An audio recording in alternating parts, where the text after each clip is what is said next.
am don lo Mahit lang bela trai leng chain Hare lo em chung kim lim lai ni zang Gil har chunu famri sang ikai ta si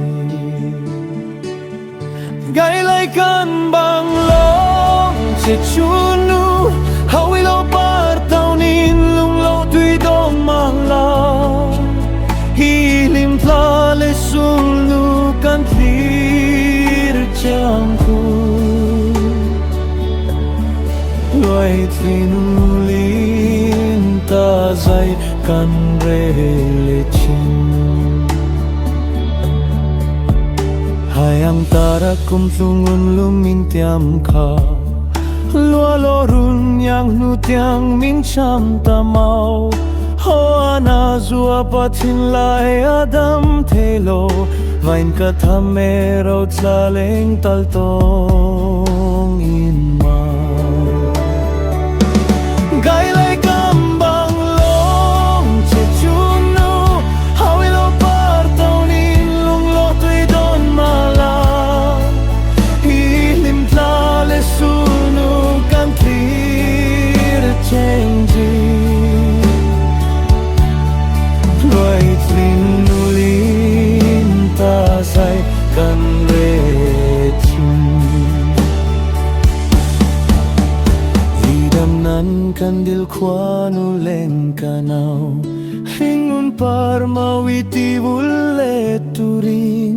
Riarun reming damarun kan bel Izal na piale tuariat maimau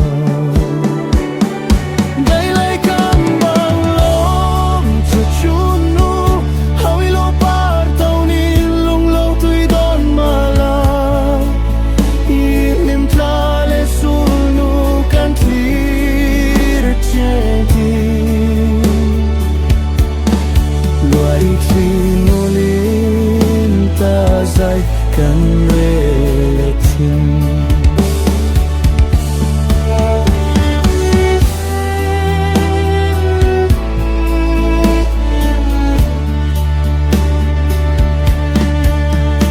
Ya e pawi luai chunu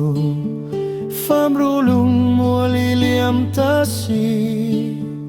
La fam tum kaung zo hari sangkain Rol du kalta tenen van kau pun Heng ting fak che mau lal nun nema Munun yang ini leng ta si vang kau puya Halo la ang che biak lai chu